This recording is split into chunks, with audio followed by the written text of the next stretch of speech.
I live alone on 40 acres of land that stretches like a forgotten blanket across the edge of a town that barely notices it exists.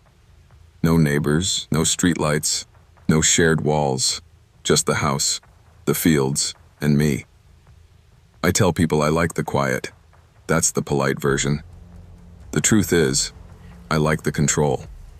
No one to argue with, no one to walk in unannounced, no one to judge how I live my life. Solitude is a kind of armor. That changed one fall evening when I was packing up my yard for winter. The air was thick and still, like the world had paused its breath. I was stacking tools in my old wooden shed when I saw him.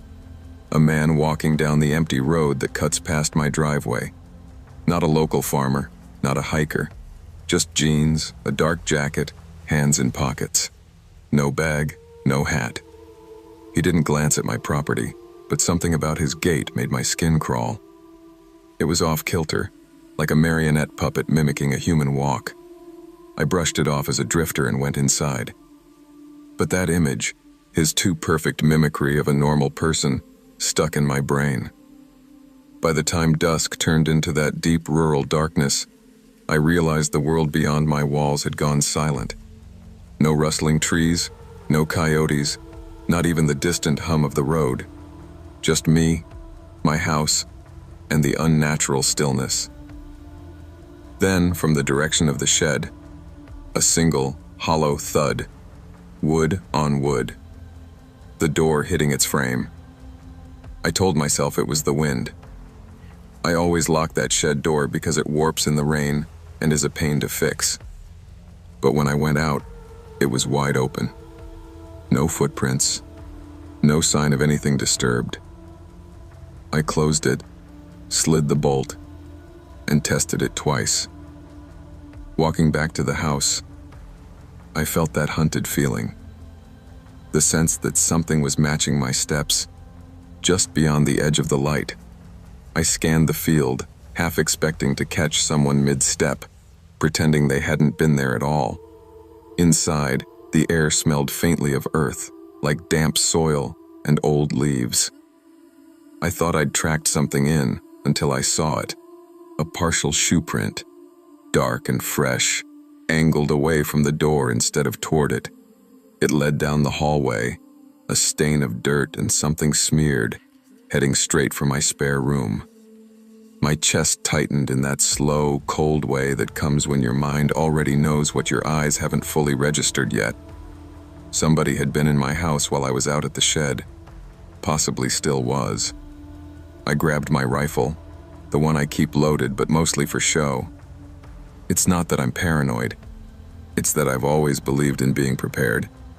You don't live alone on that much land without learning to trust your instincts. I followed the print down the hall, each step feeling like I was shrinking into a smaller and smaller room, even though I was technically going deeper into the house.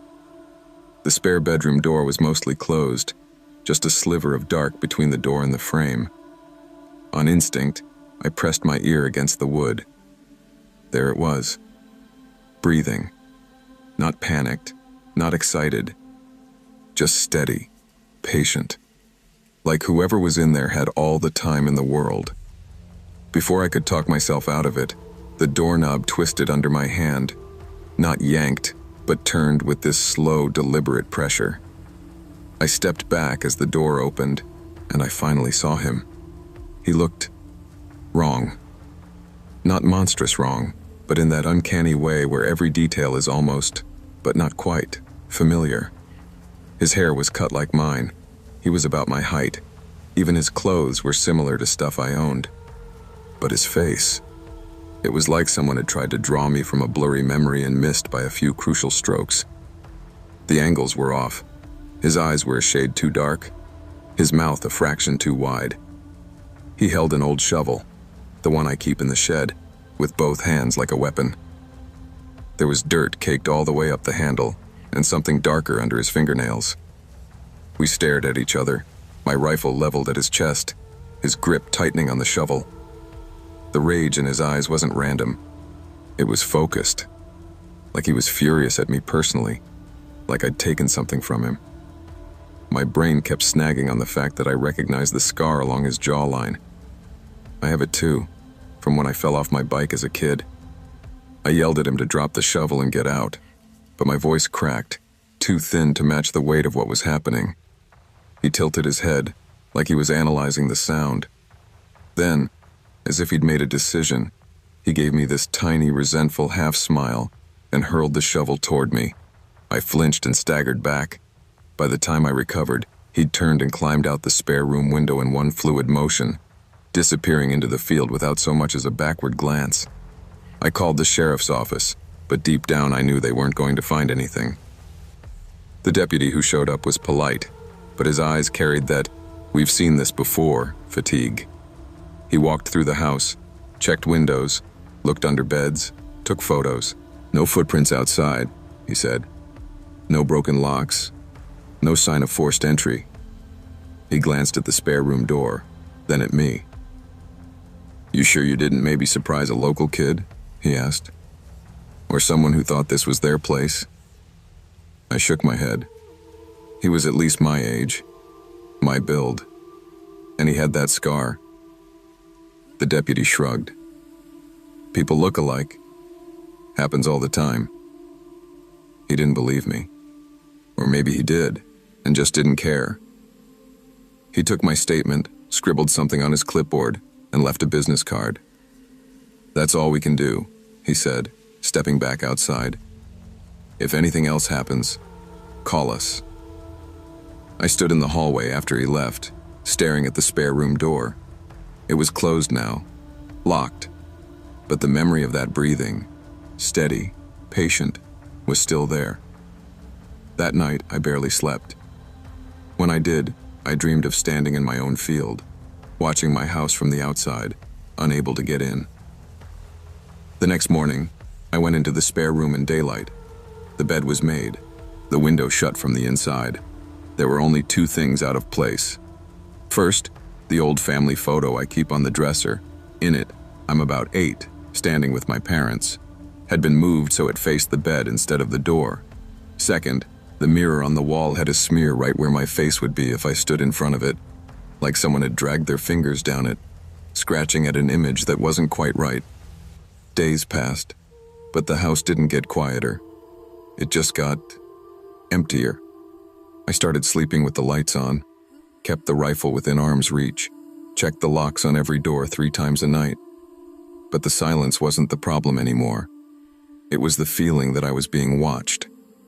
I'd catch myself staring at reflections in windows, half expecting to see a second version of myself just behind me.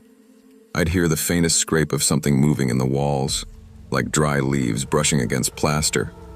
The spare room became a ghost room. I avoided it. I kept the door shut, the lights off. I told myself it was just my brain replaying the image of that man with the shovel. But then came the nights when I'd wake up to the sound of breathing again. Steady, patient, coming from the hallway. Not from the spare room this time, from the kitchen. I'd sit up in bed, heart hammering, listening to the silence that felt too thick. One night, I decided enough was enough. I grabbed the rifle, turned on every light in the house, and walked through room by room. Nothing. But in the kitchen, I noticed something odd. A smudge on the counter, near the stove. Wet, smelling faintly of earth. Like someone had been leaning against it, listening. I wiped it away, but it came back the next night, and the next. Each time the smudge was in a slightly different spot. Like whoever was doing it was moving around, trying to stay hidden, but unable to resist the urge to touch something. It felt less like a break-in, and more like someone was practicing being me. I stopped sleeping in the bedroom, started sleeping in the living room, where I could see the whole house from one angle. I told myself it was temporary, that I was just being dramatic, but the house didn't believe me. One night I woke up to the sound of the front door opening. Not the soft click of a key, not the creak of old hinges, a heavy, deliberate push, like someone was testing how much force it would take. I sat up, rifle in hand, and listened. Silence. Then, From the hallway, the faintest sound of footsteps. Not walking, just shifting weight. Like someone standing still but refusing to be invisible. I stood, moved toward the hallway, and called out, "I know you're there!" No answer. Just the quiet hum of the house, waiting. I stepped into the hallway. The air felt colder here, sharper. And then I saw it. In the mirror on the wall, just past the spare room door, there was a reflection that didn't match what I saw in front of me. Me, except not me. The reflection was wearing the same clothes, had the same haircut, but its face was wrong. Too still. Too perfect. Like a mask carved from memory. It smiled. Not a real smile. A stretched, unnatural curve of lips that didn't belong to a real mouth. And then it turned its head slowly, deliberately, to look off into the dark part of the house where the light didn't reach. Like it was waiting for someone else. I blinked. The mirror was empty. Just me. But the feeling in the house hadn't changed. It still knew I was there.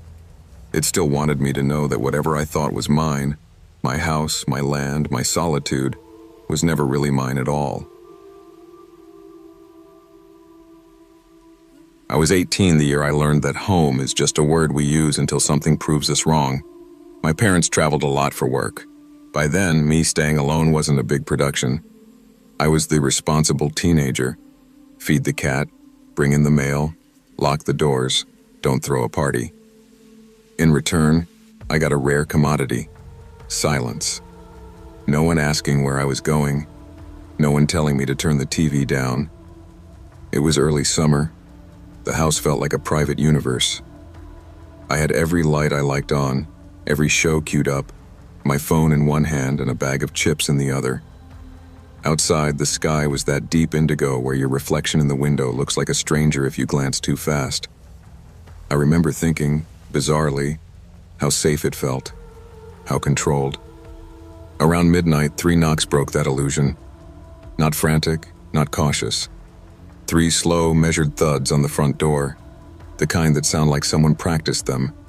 For a second, I moved on autopilot. Home equals safe, door equals formality. You open, that's what you do.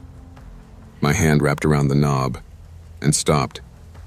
It wasn't a thought so much as a full-body red flag. Nobody comes here at midnight. We don't have close neighbors. My parents weren't due back for 3 days. There was no logical universe where a friendly visitor was at our door. I pulled my hand back, suddenly aware of how alone I actually was. The house, which had felt big, and mine, suddenly seemed full of corners I couldn't see from where I stood. I checked the peephole. That was the last normal action of that night. 2 men stood on the porch. They were too stiff to be casual, too coordinated to be random. Dark jackets, dark pants, not uniforms, but almost matching. The kind of clothes people wear when they want to look professional without actually being attached to anything official. No pizza boxes, no clipboards, no delivery truck in the driveway. They weren't looking at the door. They were staring straight ahead, like they were waiting for a cue. After a beat, one of them spoke. "We're here to speak with Mr. and Mrs. Ian," he said. My parents' last name, perfectly pronounced. The tone was wrong, though. It sounded rehearsed, like a line in a play. He didn't say your parents or the homeowners, just their names, like he knew them without knowing them. Every instinct in me screamed to stay silent. I could feel my pulse in my ears. The soft buzz of the ceiling light above me sounded like static. The air between my mouth and the door felt too fragile to risk words. I held my breath. They waited another moment, then glanced at each other. One muttered something I couldn't catch. Then they stepped out of the peephole's view. I didn't hear a car door. No engine turning over. Just the fridge humming behind me and the blood rushing in my head. I should have called someone then. My parents. A neighbor. 911. Instead, I did what people do when they're half scared and half in denial. I went back to the living room, sat on the couch, and pretended if I never unpaused the TV, the moment at the door wouldn't matter. I didn't turn the sound back on, though. Every groan of the house suddenly had edges. A couple of minutes later, I heard it. Footsteps along the side of the house where there is no sidewalk. Just dirt and weeds. Slow, measured steps. Too heavy to be an animal. Too hesitant to be normal. I moved to the back of the house and peeked through a tiny crack between the curtains. They were in the yard, not leaving, pivoting. One of them was slipping something slender and metallic from his pocket, working the latch on the back gate like he already knew how it was built. The other kept looking up at the dark windows, not scared, expectant. They hadn't gone away. They'd gone around. Panic is weird. It doesn't hit all at once. It arrives in layers. First layer. They're not supposed to be there. Second, they never left. They just chose a different entrance. Third, cold and clear. They're not here to talk. While one of them tested the back door, pressing, stepping back, looking at the frame like a contractor might, the other scanned the second-story windows. I backed away from the curtains like the glass had teeth. My phone was suddenly the heaviest thing I'd ever held. I texted my parents, "Call me now." Then I didn't wait. I dialed 911. I kept my voice low as I moved through the house, whispering to the dispatcher, trying to balance speed and silence. "There are 2 men at my house," I said. "They tried the front door and now they're in the backyard. My parents are out of town. I'm alone." "Stay on the line," she said. "Can you get somewhere safe you can lock?" The garage. It had a solid door to the house. No windows. I eased into it and clicked the door closed, heart hammering. Right after she told me officers were on their way, something metallic popped from the back of the house, hard enough that I felt it through the wall, the deadbolt giving way. Then the back door shut. My house has this specific echo when that door closes. A low, heavy thud through the floorboards. I'd felt it 1,000 times from upstairs. Hearing it from the dark garage felt like listening to someone else's heartbeat beating in my chest. Their footsteps inside were controlled. Not the hurried shuffle of thieves, not the random wandering of drunk idiots. Slow, deliberate, weight spread out like they were savoring the quiet. I could trace their route by sound. Kitchen, dining room, hallway, then the stairs. They went up like they'd done it before. Like they knew there was nothing for them on the first floor worth taking. One of them flicked a light switch. Another, probably surprised to find most of the house already dark. They spoke in low, clipped phrases I couldn't fully make out, except one word: wait. It came out of one of them in this tone that sounded like both an order and a summary. Wait. As in, wait here. As in, this is what we're here to do. Upstairs, doors opened and closed. Not dresser drawers, not cabinets. Full doors, bedroom, bathroom, closet, another bedroom. Then one door shut very softly, and the house went still. The dispatcher kept asking if I could hear them, if I was okay. I realized at some point I'd stopped answering out loud, afraid even my whisper would ride the air vents up to them. Time fell apart. 10 minutes felt like an hour spent under a boot. I didn't go upstairs. I didn't move at all except to breathe as quietly as I could.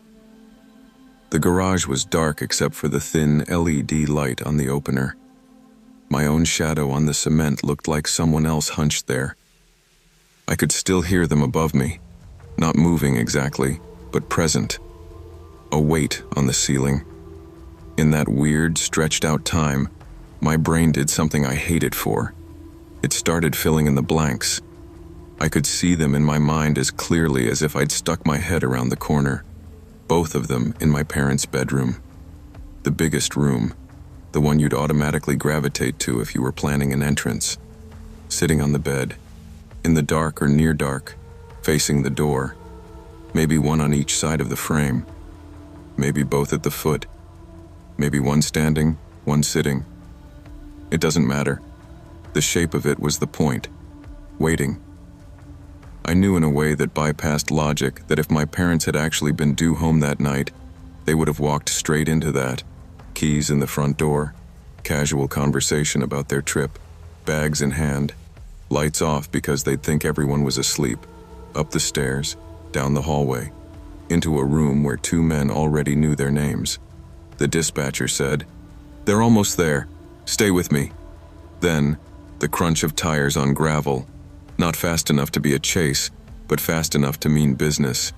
No sirens, just presence. The house above me came to life. Fast footsteps across the upstairs hall. A door slamming. Hissed arguing, more urgent than before.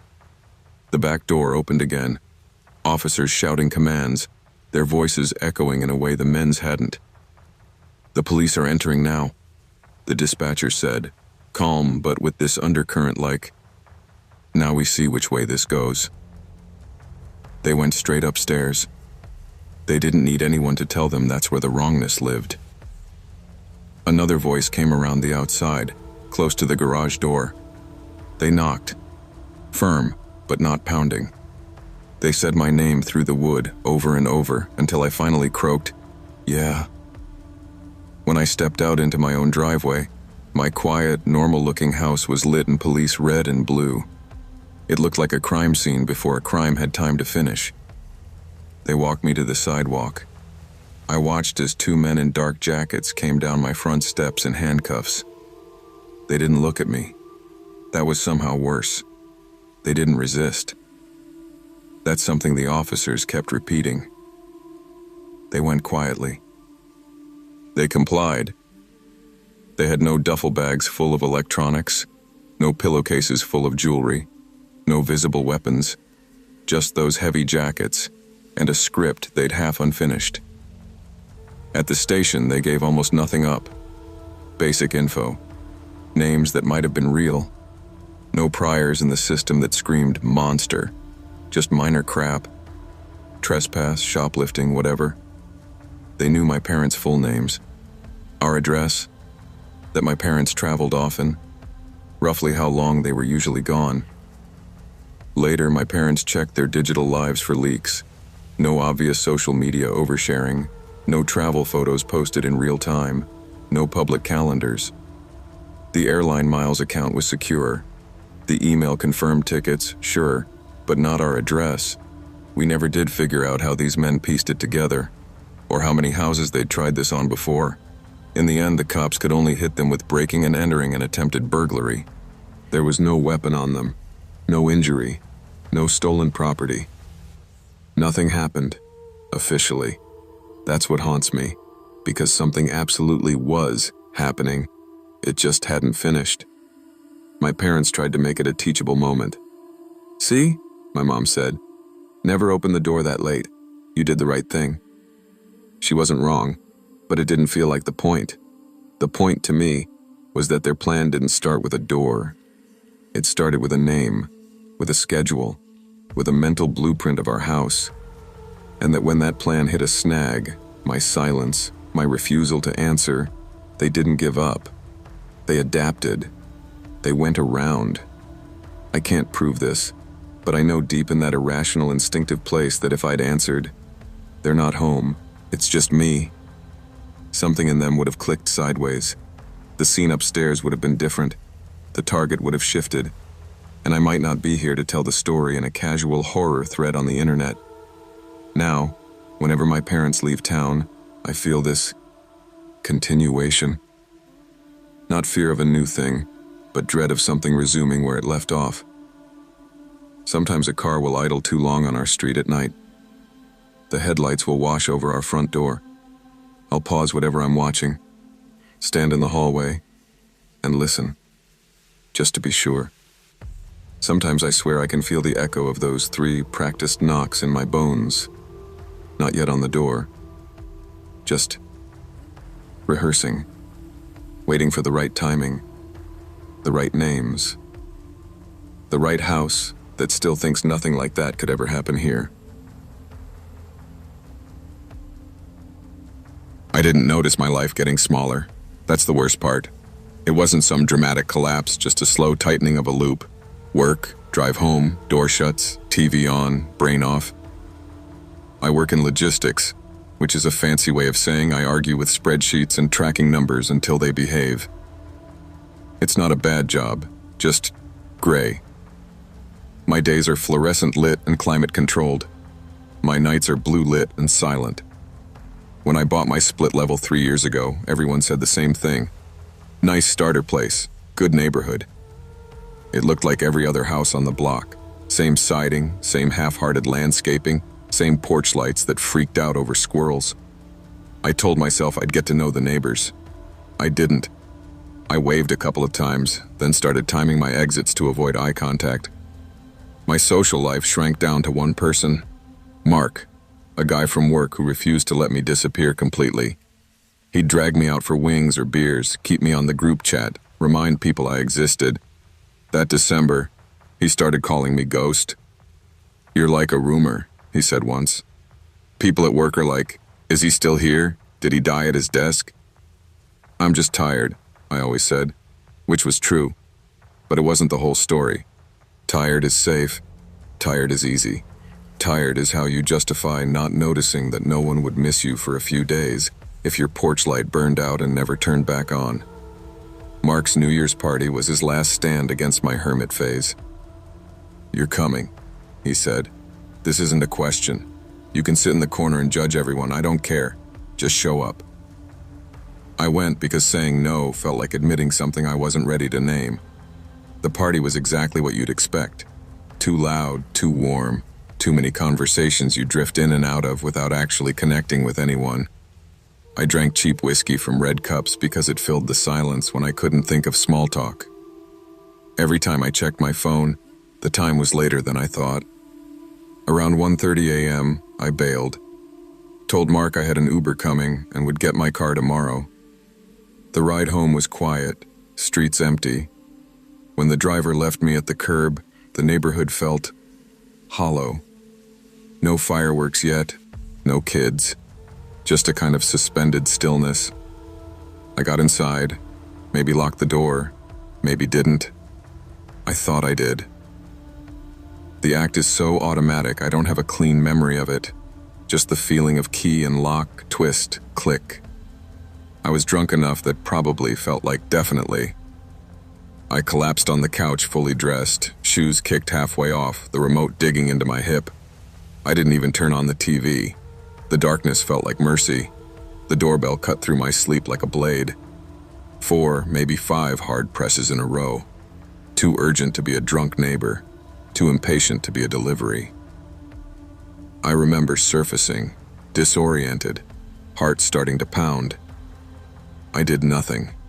I lay there, heavy as wet sand, thinking, if I don't move, it stops being my problem. After a few seconds, it did stop. No knocks, no voices. My body, desperate for rest or escape or both, dragged me back under. I wish I could say I didn't know better. The truth is, I chose not to know anything at all. The next time I woke up, it wasn't to a sound, it was to a feeling. That cliché someone's watching you thing, it's real. It's like your nervous system wakes up before your thoughts do. My eyelids felt glued down, but every instinct I had was suddenly screaming. The darkness was wrong. My living room usually has this faint orange haze from the streetlights, but now it was almost pure black. As my eyes adjusted, I saw that thin stripe of light on the hallway wall, pale and still. The front door was open, just a few inches. Enough that the night bled in, enough that I knew, with absolute certainty, that I had not done that. Before panic had fully formed, I heard it. Footsteps upstairs. Not clumsy, not cautious, just normal. The way I walked when I was half awake, going to grab laundry or my phone charger. Floorboards creaked exactly where I knew they would. My whole body went cold. I slid off the couch like I was trying not to wake something. Crouched behind it, heart slamming so hard I could hear my pulse in my ears. 2 sets of footsteps, 2 different weights. A door opened. My bedroom. The tiny rattle of hangers, drawers sliding, closet doors bumping and re-bumping like someone didn't quite push them closed. A man's voice, casual, empty. Told you. Another voice, more annoyed. People stash stuff. Check all of it. Evan screwed up because he got lazy. They weren't whispering. They weren't rushing. They sounded like guys at the end of a shift, complaining about a coworker while they finished their checklist. They came downstairs. One went toward the kitchen. I heard the fridge door suck open, cabinets thud. The other's footsteps headed straight for the living room.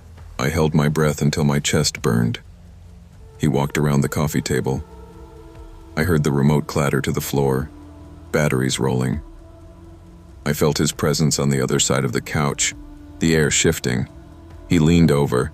I saw his shadow stretch across the wall, his arm reaching down between the cushions. His hand passed inches above my head, close enough that I could have grabbed him. He didn't look down. "Nothing," he muttered. "TV's cheap anyway. Not worth it." He straightened up, already bored. For a second, it felt less like I'd hidden well, and more like I just didn't register, like I wasn't part of the inventory. "Grab the router and we're good," he called. "He's a light packer." They laughed again as they walked to the door. "Door was practically open," one said. "People make this too easy." "He's blackout somewhere," the other replied. "We're just helping him declutter." The door closed with a soft, final click. The silence afterward felt thicker than the dark. I don't remember dialing 911. I remember my fingers not working right, the phone almost slipping, my voice coming out too quiet when the dispatcher answered. "2 men were just in my house," I said. "They took stuff. I'm still here. I was here." Saying that last part felt important, like if I didn't, they'd file this under empty home burglary and never think about me again. The cops were polite in that detached way that tells you you're not the worst thing they've seen tonight. They walked through my overturned drawers, the open closets, the missing electronics, narrating as they went like it was a training video. "No forced entry," the older one said near the door. He ran a thumb along the latch. "See that? Scuff marks. Small, but there. Tiny scratches I'd never noticed. Little half-moons in the paint where something had pressed or jimmied again and again. Someone's been testing this," he said. "Pushing, pulling, seeing if it gives. Probably over a few nights." I felt weirdly offended, like I'd failed some exam without knowing I was taking it. My neighbor across the street, Halpern, shuffled over in his slippers when the cruisers pulled away. "Everything okay?" "Got robbed," I said. The word felt foreign in my mouth. He frowned. "Huh. Should have said something. I've seen a car just sitting out here a few nights lately. Small, dark SUV, lights off, 2 guys inside. Thought they were waiting for someone. Didn't have a plate light." "How many nights?" I asked. He shrugged. 3, 4, between 10 and midnight. Right about when you get home from work, come to think of it. Suddenly I could see it. Me, this predictable blip on their schedule. Garage light on at the same time every night. Porch light, TV glow. Me not talking to anyone. Me not being known by anyone on this street well enough for them to walk over and say, "Hey, that car looks weird." The cops left. Halpern went back to his lawn obsession. I stood in my own kitchen feeling like I was walking through a crime scene that happened to share my name. People tell you, at least you weren't hurt. At least you didn't wake up to them standing over you. It could have been so much worse. They mean well. They're not wrong. But what they don't understand is that my brain already lives in the place where it was worse. I can't stop running the alternate cut of that night. In that one, the doorbell rings, and instead of freezing, I do the normal, adult thing. I get up.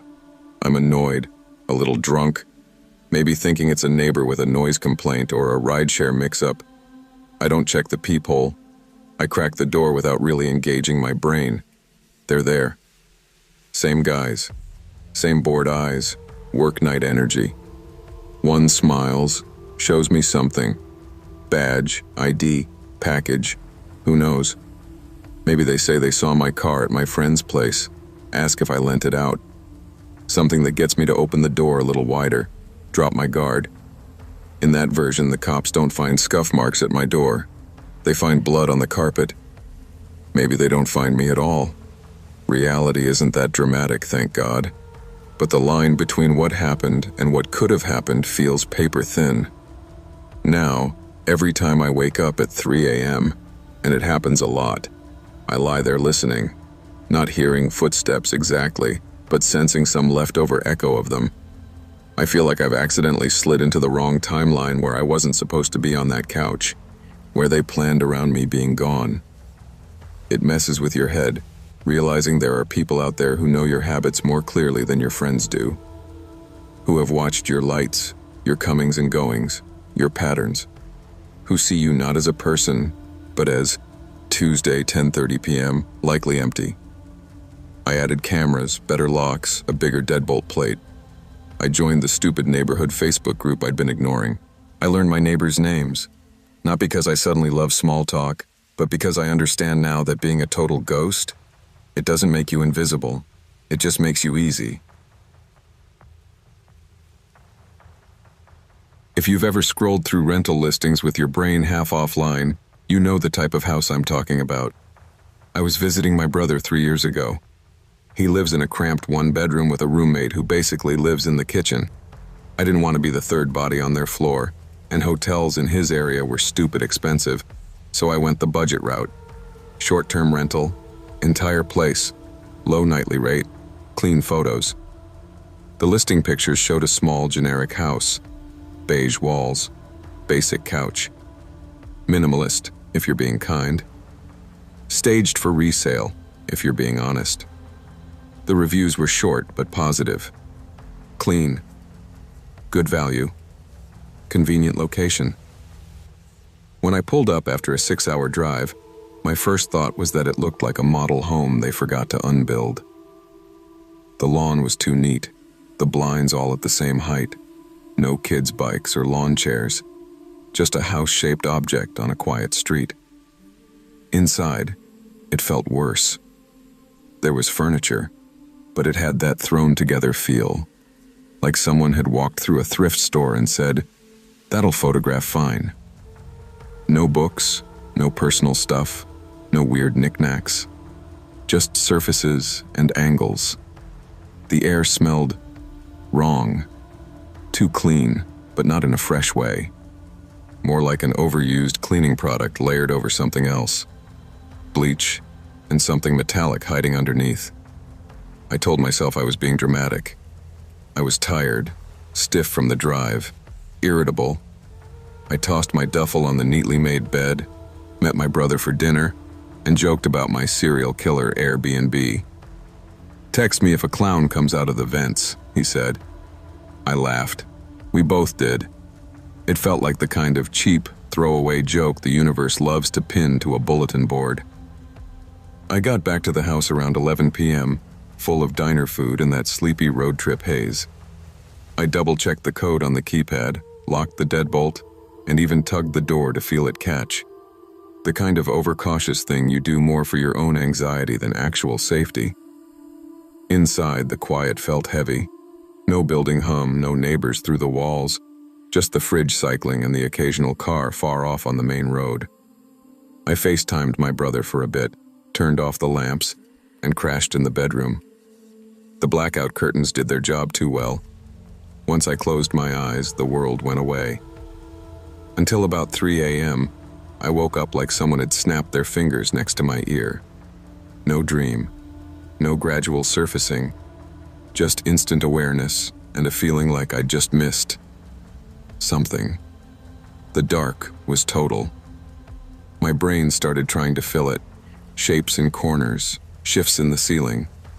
I lay there, holding my breath, and that's when I heard it. Click. Not loud, not dramatic. Just the unmistakable, soft, controlled sound of a door latch engaging somewhere down the short hallway. No footsteps before it. No footsteps after. Just that single, careful sound, like someone easing a door shut so it wouldn't slam. Every part of me went cold. The thought came in fully formed. Someone has a key. I lay there for what might have been 5 minutes or 30, listening to a silence that suddenly felt packed with attention. My heartbeat was so loud in my ears it almost masked everything else. Finally, I swung my legs out of bed, grabbed my phone, and edged into the hall. The front door looked off. The deadbolt was turned the wrong way. The handle sat slightly open, the rubber weather strip not fully compressed. I knew I'd locked it. I shut it, locked it again, triple-checked it like an OCD ritual. I didn't call 911. It felt too big for something that could still be explained by the cleaner forgot. Instead, I called the non-emergency line. The dispatcher listened, didn't sound surprised at all, and sent a patrol car just to check things out. 2 officers walked through the house with flashlights, opened closets, looked at windows. No signs of forced entry. No open doors. They were polite but radiated that we've seen nervous travelers before energy. Honestly, one of them said, these places see a lot of foot traffic. Cleaners, owners, handymen. Stuff happens. Change the code. Keep everything locked. You'll be fine. The owner texted first thing in the morning. Long apology. New code. Lots of, this has never happened before. I wanted to believe that. To file it away as a weird but ultimately harmless story. If I'd listened to the part of me that didn't buy it, I would have checked into a hotel that day. I didn't. The second night started normal enough. That's what makes what happened feel worse. It slid in sideways, not as some cinematic horror moment, but as a series of small, dismissible things. All day, the house made me uneasy. The chemical smell seemed stronger, like the air had been scrubbed and something under it was still trying to leak through. Every room felt unused, despite the fact that I was there. Like my presence hadn't registered. My brother suggested I just crash at his place. Dude, our couch is terrible, he said. But bad furniture beats haunted knockoff IKEA. I laughed it off. I didn't want to be the needy sibling. Didn't want to deal with his roommate.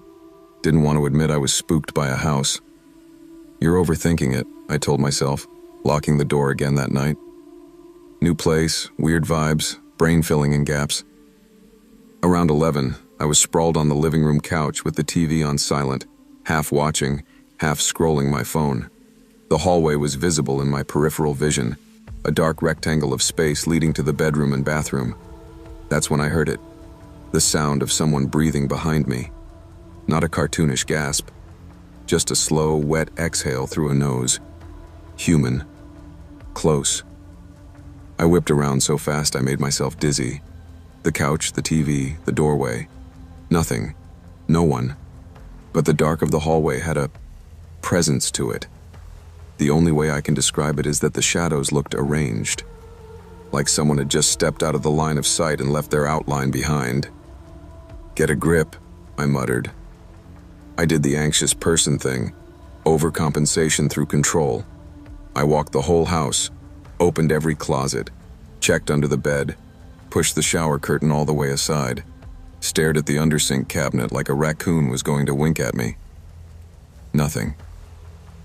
The smell in the bedroom was stronger, though.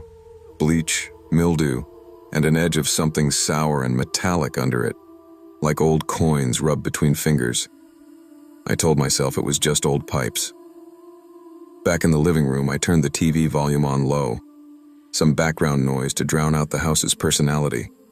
10 minutes later, from the bedroom, I heard the closet door slide shut. You know the sound of those cheap sliding doors on a metal track?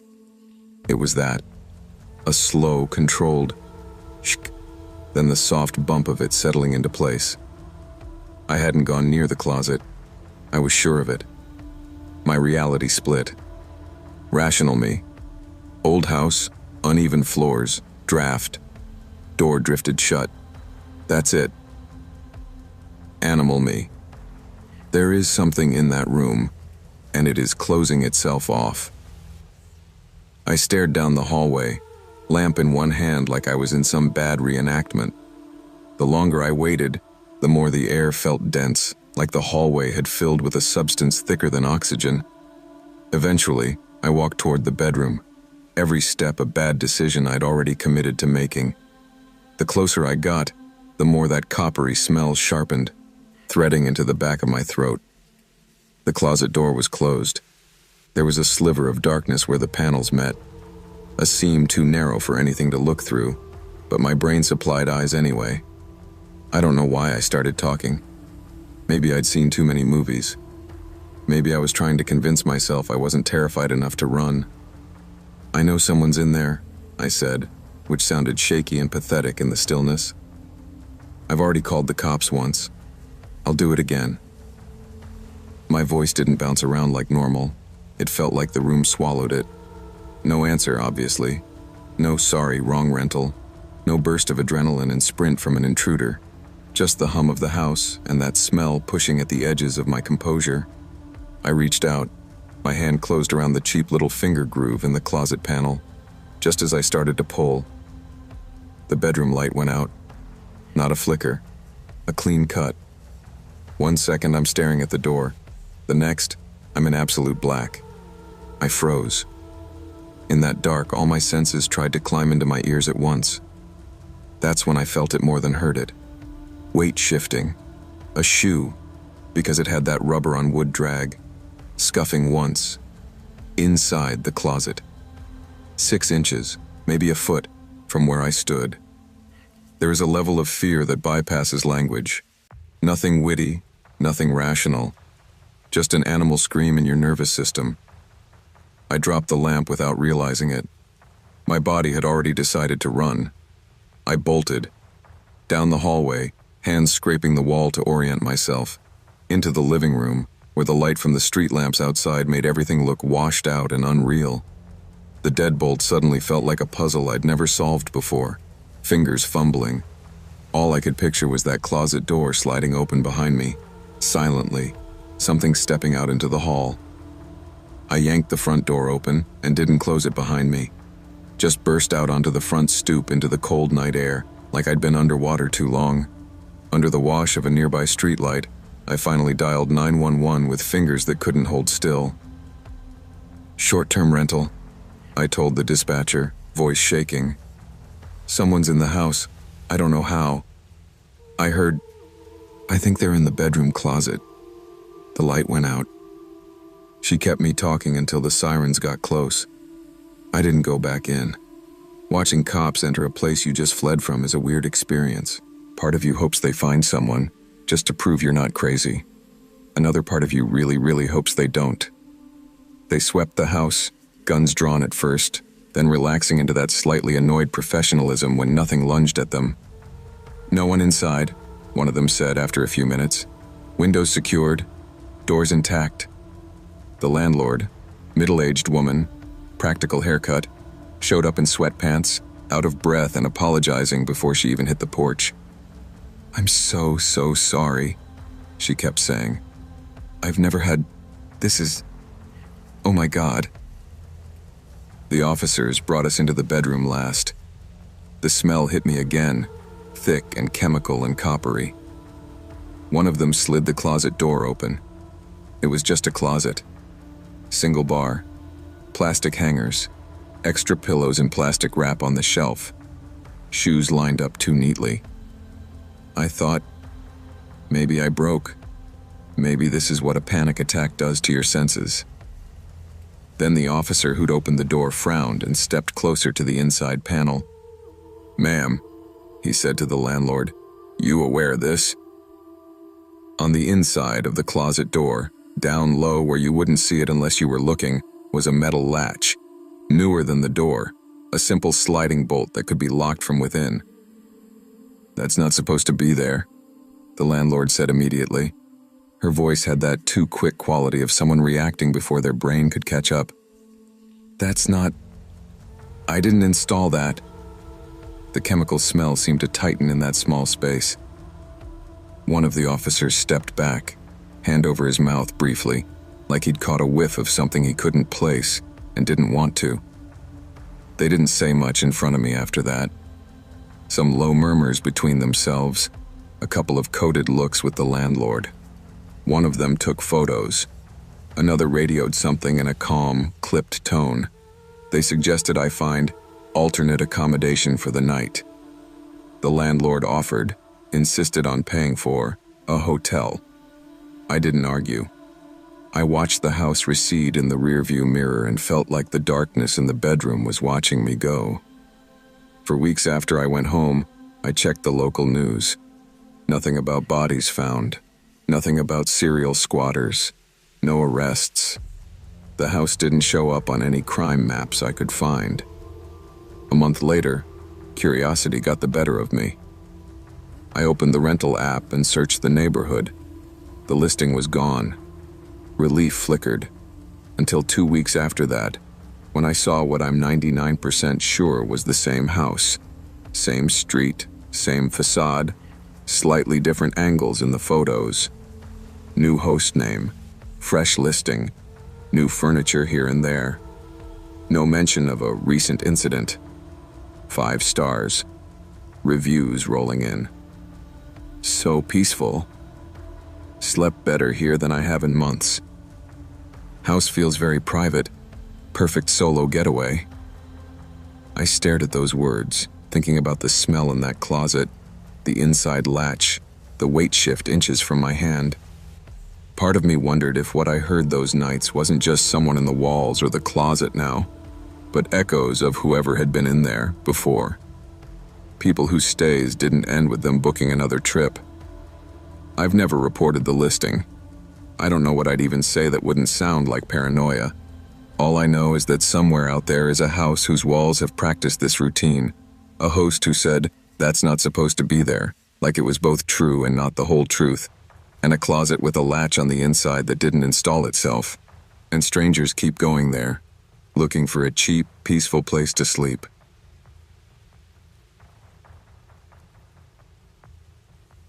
It started with 3 dull thuds, spaced just far enough apart to sound intentional, not frantic, not friendly.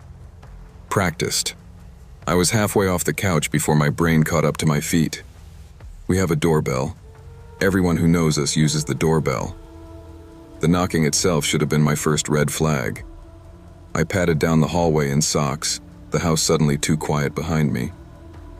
Our front door has one of those old warped peepholes that stretches faces like fisheye lenses, but you can still get a decent sense of who's out there. When I pressed my eye to it, my stomach did this slow rolling drop. 2 men, late 30s, maybe early 40s, both tall, both standing with that weird stiff posture that screams, trying to look authoritative. Dark jackets, dark pants, no visible badges, no logo, no clipboard, just anonymity and duplicate. They weren't looking at the peephole. They were staring straight ahead, like they were posing for an invisible camera. After a few seconds, the one on the left spoke. His voice had the tone of someone reading from a teleprompter. "We're here to speak with Mr. and Mrs. Ian." He said my parents' last name perfectly. No hesitation, no mispronunciation. It sliced clean through my half-asleep haze. Only people who actually know my parents, or have their information, say it right the first time. My hand was already on the doorknob, but something in me locked up. I didn't answer. I didn't move. I just disappeared behind the wood. I hadn't decided not to talk. My body just chose for me. They waited, counted breaths. One of them shifted his weight, the smallest scrape of shoe on concrete. Then he turned his head slightly toward the other and muttered something low I couldn't catch. A moment later, they stepped out of the peephole's frame. No hello, no anyone home, no second knock, just gone. I waited for the sound of a car door, an engine, anything that would mark this as a normal interaction. Instead, the house swallowed everything. It was so quiet I could hear the ceiling light buzzing above me and my own heartbeat in my ears. Some part of me wanted to laugh it off. Wrong address, religious people, sales guys. But there was this colder piece, way in the center of my chest, that knew I had just avoided entering into something I didn't understand, and that whatever it was, wasn't finished. I backed away from the door and told myself I was being dramatic. I even went back to the couch and unpaused my show just to prove I could, but I didn't absorb a single frame. Every tiny noise in the house got amplified to 10 times its size. About 2 minutes later, I heard it, the faint crunch of gravel on the side of the house where no one ever walks. That strip is basically decorative weeds and dirt between us and the property line. There's no path, no gate, no reason for anyone to be there, unless they're trying not to be seen. I muted the TV again. The footsteps were slow, careful. One. Pause. Another. It sounded like they were rediscovering the layout, probing for weak spots. I moved to the back of the house and nudged the curtain barely an inch. The backyard was a flat smear of indigo, our patio table just a darker shape. Then my eyes adjusted, and there they were. The same two men, their outlines cutting against the yard. One was at the gate, crouched slightly, hands working the latch. The other stood a few feet back, angled so he could see every window at once. He tilted his head, scanning the second floor. For a second I had the sick, specific thought that he was counting bedrooms. Okay, no, I whispered to myself. Nope. I backed away from the glass, my heart climbing into my throat. My hands were shaking so hard I almost dropped my phone, pulling it from my pocket. I texted my parents first. Pure panic logic. Me. Call me now. The message went through, little delivered checkmark mocking how useless it was at that hour on a different time zone. Then I dialed 911. When the operator answered, my voice came out in this thin, shaky whisper I barely recognized. I gave the address, explained there were two men trying to get into the house. Are you somewhere safe inside the residence? She asked. Her voice was calm in that almost inhuman dispatcher way, as if this whole situation was a math problem. Kind of, I said. They're at the back. The front is locked, I think. Can you move to a more secure room and stay on the line? The closest place that made sense was the garage. It has a heavy interior door with a deadbolt and no windows. I moved as quietly as I could, every step feeling like a shout. As I eased the door closed behind me, something metallic popped from the back of the house. Not a knock, not a kick. The sound of hardware giving way. They'd forced the back door. I felt it in the studs more than heard it. Our house has its own internal language. Doors slam, pipes hum, appliances whine. That particular echo, the hollow thud of the back door shutting, was as familiar as my own voice. Hearing it from the wrong side of a locked garage felt like listening to someone else inhale using your lungs. Ma'am? The dispatcher said. Are you still there? Yeah, I whispered. They're inside. From inside the dark garage, everything in the house was translated into blunt vibrations through drywall and concrete. I stood there, phone pressed to my ear, trying not to breathe too loud. Their footsteps came in like they owned the place. Slow, measured, definitely not the frantic shuffle of someone grabbing valuables. One pair was heavier, one a bit lighter, but their rhythm stayed almost identical. I could trace their path: kitchen tile, dining room wood, the subtle change to carpet at the base of the stairs. Two adult males inside the residence, the dispatcher repeated, more for the recording than for me. Officers are en route. Stay with me, okay? I wanted to ask her if anything about this sounded normal to her. Instead, I just said, okay, and listened. They went upstairs. Our staircase has one board that squeaks on the 5th step. I counted under my breath. 1, 2, 3, 4. Squeak. 5. Then their weight shifted onto the 2nd floor. Drawers being rifled have a specific sound. Sharp pulls, wood hitting stops, objects clattering. What I heard instead was doors. Long, soft swishes as closet doors opened and closed.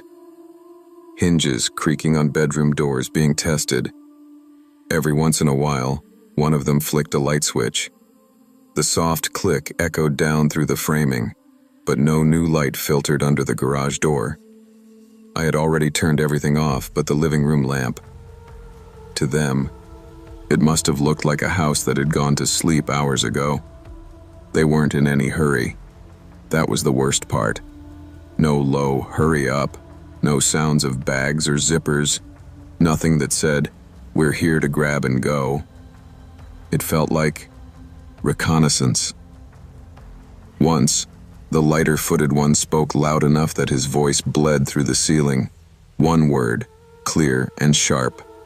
Wait. I don't know why that word bothered me so much. Maybe because there are two ways to hear it, as an order or as a description of what they were doing. Waiting. Above me, a door clicked shut. Softly, deliberately, then silence. Not the chaotic silence of people leaving, but the dense, intentional kind. A silence with weight. In my head, a picture assembled without my permission. My parents' bedroom. The bed. The two men seated on it or beside it, facing the doorway like a stage where the next actor hadn't come on yet. "How far out are the officers?" I whispered. "They're almost there," the dispatcher said. "I need you to stay where you are. Do not attempt to confront anyone. Do you understand?" I understood way too clearly. I understood that if my parents were due home that night, these men would probably still be upstairs, staged, practicing their lines for when the front door opened and familiar footsteps came down the hall. The realization hit hard enough to make my knees feel weak. I hadn't interrupted a burglary. I'd interrupted a plan. When the first squad car pulled up, they killed the siren before hitting our street. All I heard was the crunch of tires on gravel and the low murmur of radio chatter coming through someone's open window. Inside the house, the stillness burst. Feet pounded across the upstairs hallway. A door slammed, then another. One of them cursed under his breath, just a muffled syllable, but the tone was unmistakable. "Officers are entering now," the dispatcher said. "You're doing great.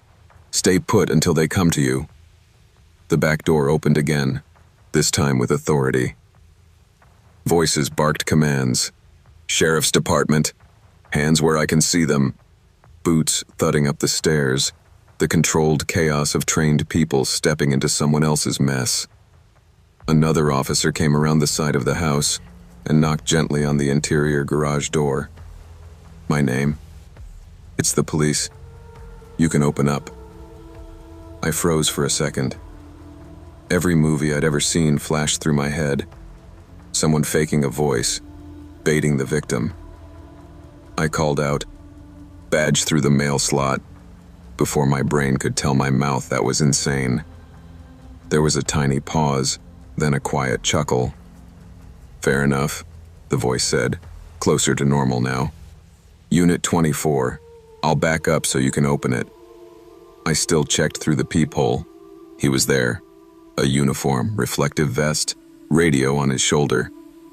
I unbolted the door with hands that felt like they belonged to someone else. The house looked wrong in red and blue. Our neat, neutral walls were slashed with emergency colors, making everything look staged, like the set of one of those gritty reconstructions on true crime shows. They walked me outside while other officers moved in and out, their radios hissing. After what felt like a long time and also no time at all, 2 men were let out in cuffs. Same jackets, same stiff posture, now just slightly deflated. They didn't look scared. They looked annoyed. Like this was a delay. One of them scanned the crowd and his gaze skimmed past me for a microsecond. No recognition. No surprise. Just a flicker, like he was checking which variables had changed. "Do you know these men?" an officer asked me. I shook my head. "No, Never seen them. Later, I overheard snippets. No weapons found on them. No stolen property. No obvious tools beyond whatever they'd used to pop the back lock. When questioned, they gave names the cops clearly didn't buy, and addresses that led to vacant buildings. They knew my parents' full names. They knew our address. They knew our travel dates. Roughly 3 days. Home Sunday. Could be they got your info from a data breach, one detective said when my parents finally flew home and met with them. Or social media. People post more than they realize. My parents don't post anything. No boarding passes, no vacation shots. Their profiles might as well be dead.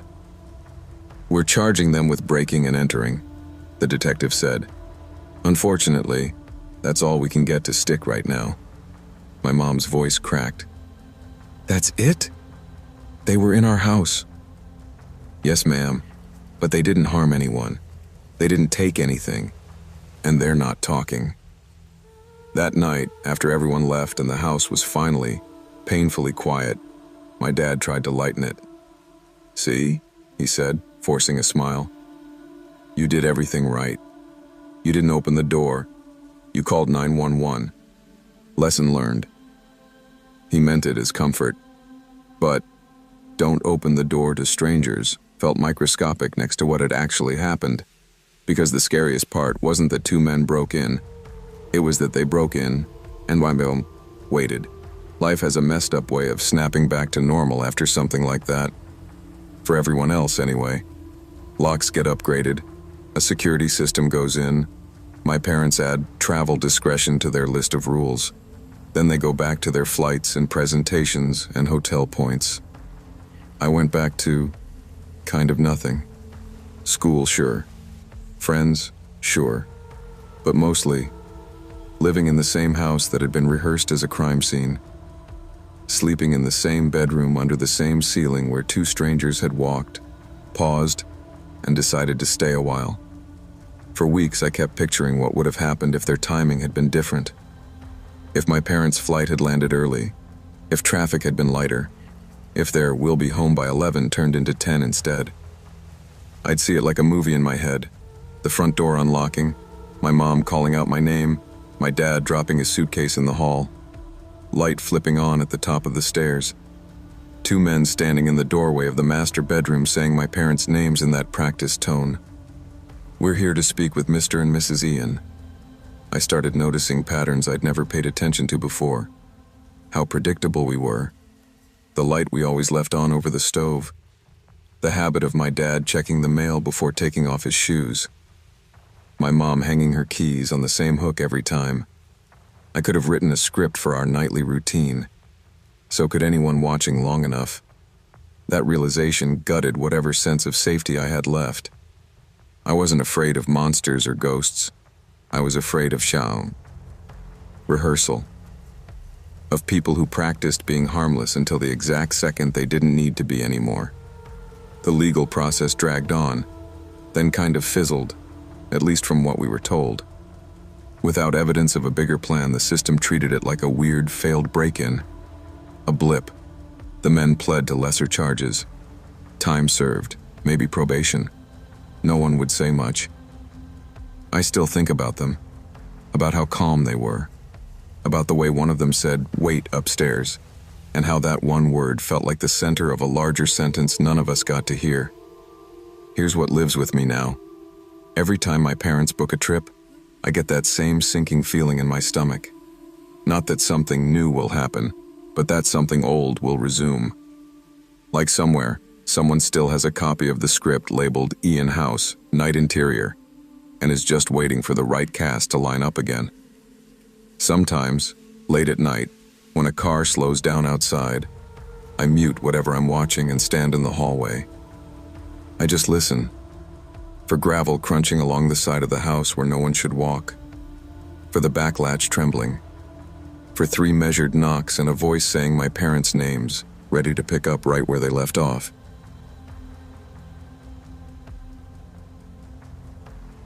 If you've ever hit that point in life where any job starts to sound noble, You'll get where I was. I'd just walked out of a small office job that had turned into slow-motion hell. No yelling, no drama, just constant pressure and quiet gaslighting, until I couldn't tell if I was bad at my job or bad at existing. I quit without a plan. Savings dwindled faster than my pride. Rent notices started getting that bold red ink. So yeah, when I saw the help wanted flexible hours sign in the dusty window of a specialty shop in a dying strip mall, I went in. The place sold this weird mix of hobbyist junk, model kits, obscure board games, overpriced figurines. On a good day, it made maybe $11. The strip mall itself sat just off a state highway, the kind of place where people only slowed down if they missed their exit. My boss, Ron, was one of those guys who wore a company polo like it made him a CEO.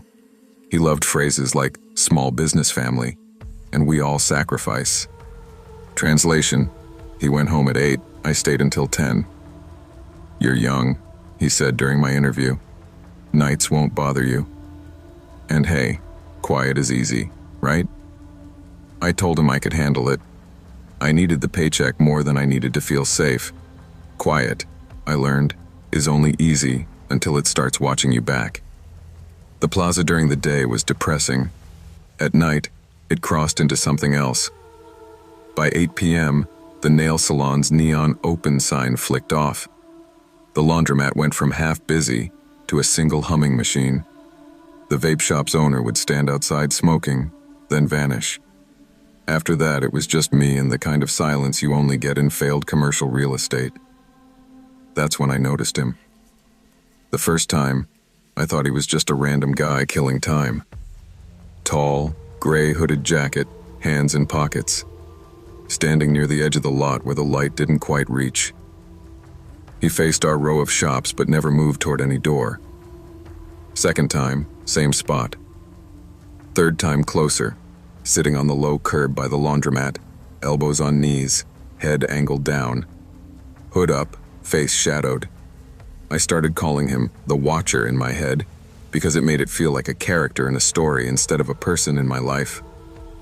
I asked the lady at the laundromat once, trying to sound casual, "Hey, you see that guy in the gray hoodie a lot?" She barely looked up from her phone. "Which guy?" "Tall, hood up, just stands around." She shrugged. "People come and go. Long as they don't bother me, I don't notice." The vape shop guy claimed, "Oh yeah, dude's been around forever." Then, a beat later, "Or maybe I'm thinking of someone else." I never saw him go into a single shop. Never saw a car for him. He was just there.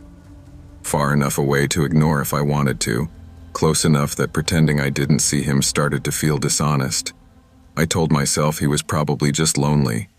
That the strip mall was the closest thing to company he had. That explanation worked. Until the night he moved closer.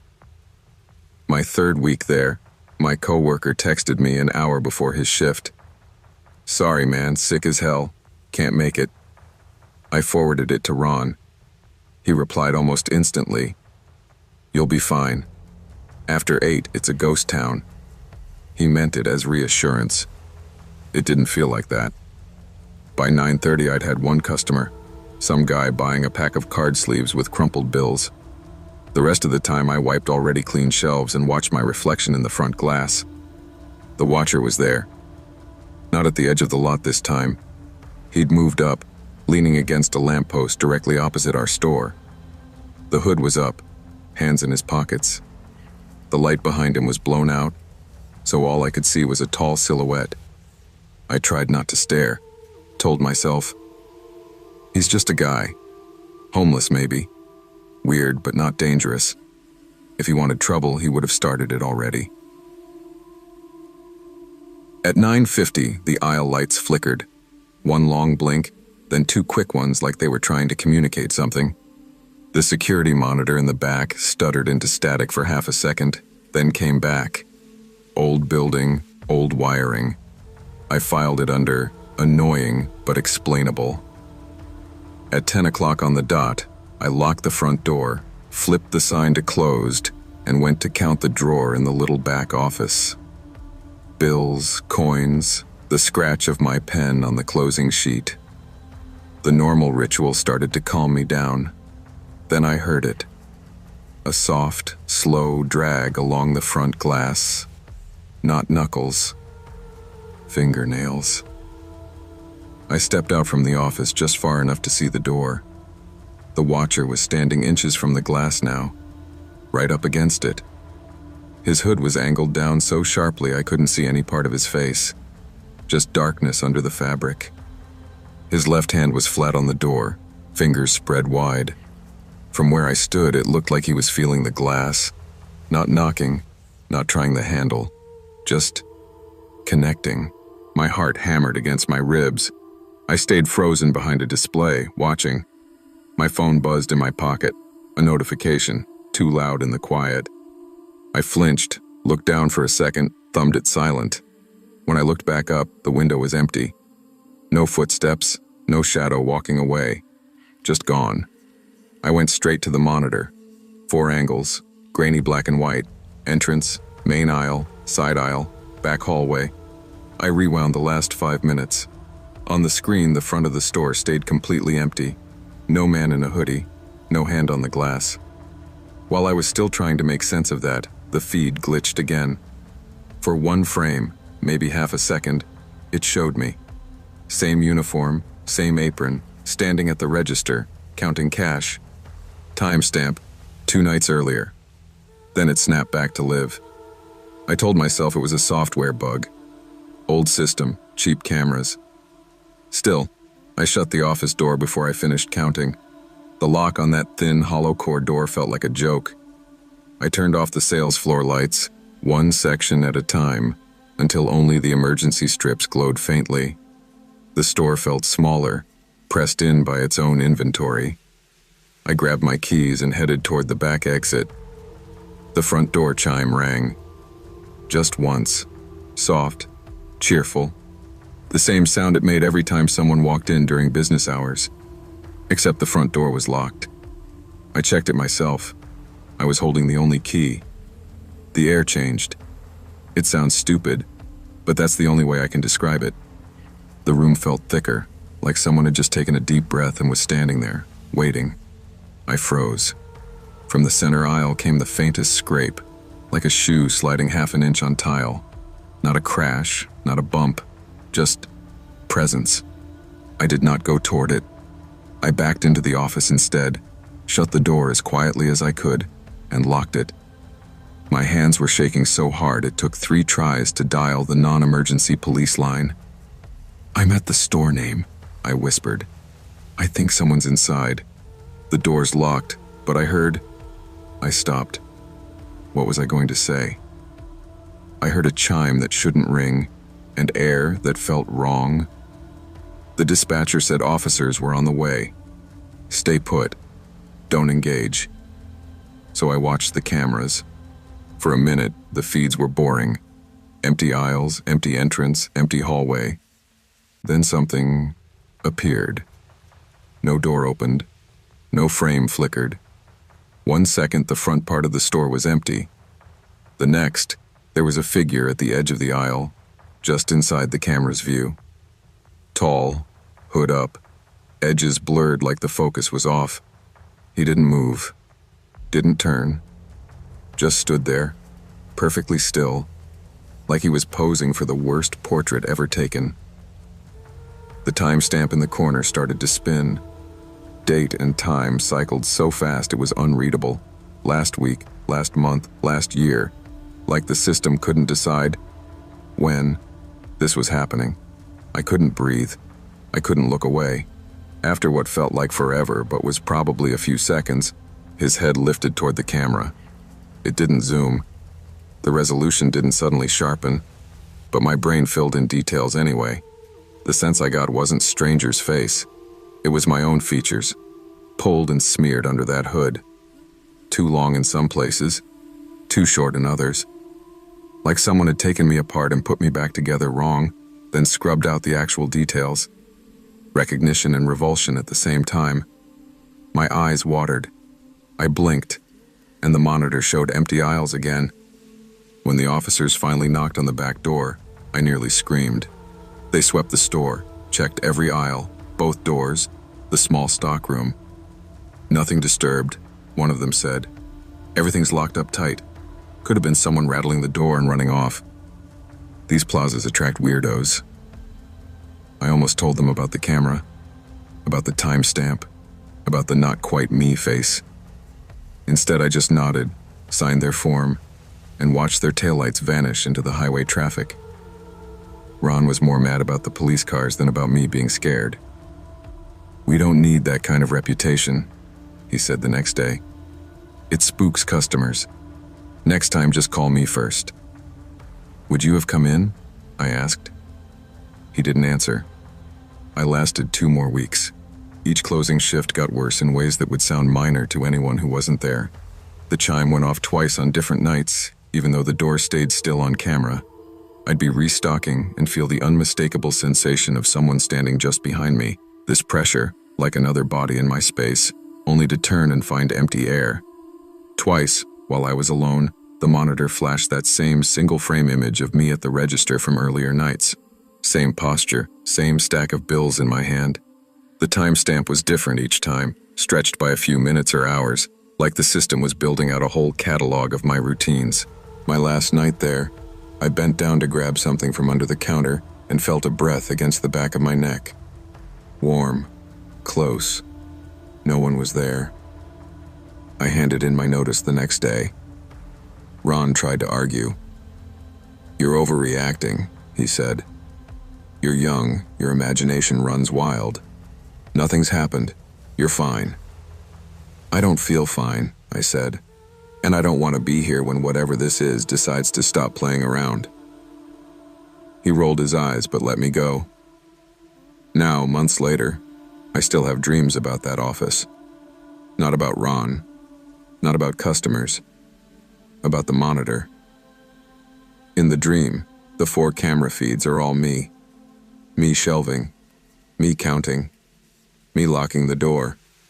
Me standing at the glass, hand pressed flat against it, hood up. The timestamp never settles. It just keeps spinning. Sometimes when it finally looks up in the dream, there's no face at all. Just the reflection of those aisles, perfectly stocked, stretching on forever. When I drive past that strip mall now, I tell myself not to look. I always do. The nail place is gone. The vape shop's lights buzz. My old store has a for lease sign, but the interior lights sometimes flicker on at night. I never see the watcher, but the lot looks wrong. Too still, like a paused video. Like whatever happened there is still happening on some loop, waiting for the right set of eyes to press play. And on nights when my apartment is dark and my phone is face down and it's too quiet, I'll hear that soft, friendly chime in my head. A door opening for someone, not for me.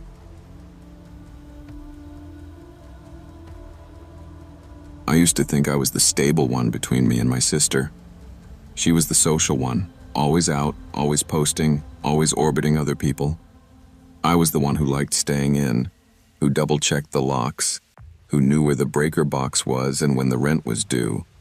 We joked that if our lives were a horror movie, she'd be the one running toward danger with friends, and I'd be the one rolling my eyes from the couch, safe at home.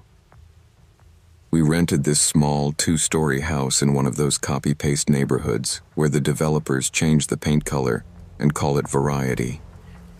Every driveway was the same, every lawn equally tired.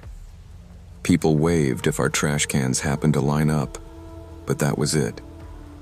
It felt anonymous in a comfortable way, like existing inside a wallpaper pattern. When my sister booked a week-long trip to Florida with her friends, I was almost relieved. No passive-aggressive arguments about dishes. No blasting music at 11 p.m. No strangers from her life drifting through my living room.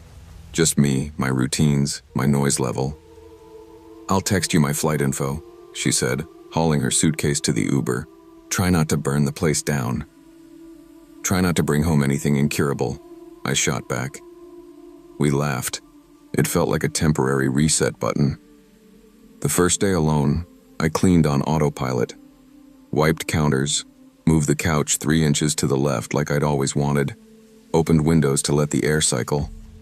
The house felt bigger, but in a good way. My footsteps echoed differently. Looking back, I keep thinking, the house expanded just enough to fit one more presence I hadn't invited. It was mid-afternoon when someone knocked. Bright daylight, neighbor lawnmowers in the distance, totally unthreatening. My sister orders from online shops like it's a sport, so I assumed it was a package. I didn't even hesitate. I went straight to the door and opened it without checking. Standing there was a man I absolutely did not recognize. 40s maybe. Dark jacket despite the mild weather, washed out jeans, hands empty. No box, no envelope, no ID badge, no company logo. Everything about him was aggressively generic except his eyes. Those locked onto mine in a way that felt practiced. Can I help you? I asked. He just stared for a beat too long, like my face was a test question. Then he smiled, but it didn't reach his eyes. It looked like he'd rehearsed the motion in a mirror. I'm looking for Anna, he said. My sister's name landed like a physical object between us. I hadn't said it. It wasn't on the mailbox. Our last name wasn't anywhere outside. My brain did that thing where it flips through explanations way too fast. Friend of hers, co-worker, delivery mix-up, stalker. She's not here, I managed. Who are you? He let the question hang there. No answer, just that slight tilt of the head, like I'd thrown off his script. Oh, he said finally. I must have the wrong day. The wrong day? The way he said it made my skin crawl, like we were supposed to have some appointment I knew nothing about. He turned away without waiting for more. No, sorry. No, wrong house. Just a quiet pivot down the porch steps. He walked down the sidewalk at this calm, unhurried pace, never looking back.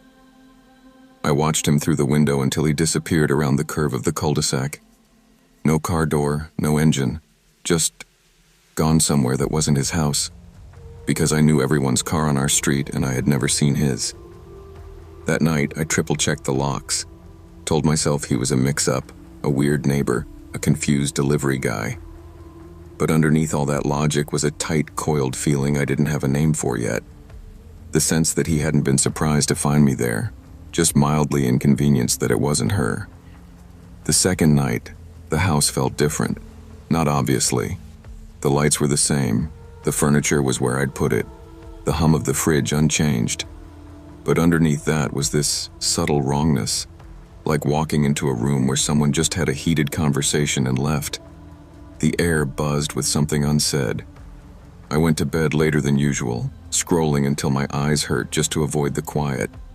My bedroom is on the second floor, window facing the thin strip of dirt and fence between our house and the neighbors. There's nothing under that window. No ledge, no tree branch, nothing to stand on. Around 1 a.m., I woke up to a sound that my brain initially folded into a dream. A soft, rhythmic tap, tap, tap. Not loud, not random. It had a tempo. I lay there staring at the dark, trying to locate it. It wasn't the pipes. It wasn't the fridge. It wasn't the house settling. It was coming from my window. The tapping continued at the exact same pace, like someone drumming fingernails on glass while they thought. My heart started beating so hard I could feel it in my throat. I kept telling myself, wind, debris, a branch. We don't have a tree near that wall. I couldn't bring myself to jump up and yank the blinds. I slid my hand slowly toward my phone on the nightstand and watched the sliver of space where the window's shadow cut across the wall. Tap, tap, tap. It went on for maybe a full minute. Then it stopped. Not gradually, not like something swinging away. Just off. I lay there frozen, counting to 100 in my head, then 200. Finally, I forced myself to get up and peek through the side of the blinds. Nothing. Just the faint shape of the fence and the neighbor's siding catching a bit of distant streetlight glow. No movement. No branch scraping. The next morning, in the full cruelty of daylight, I checked the window from outside.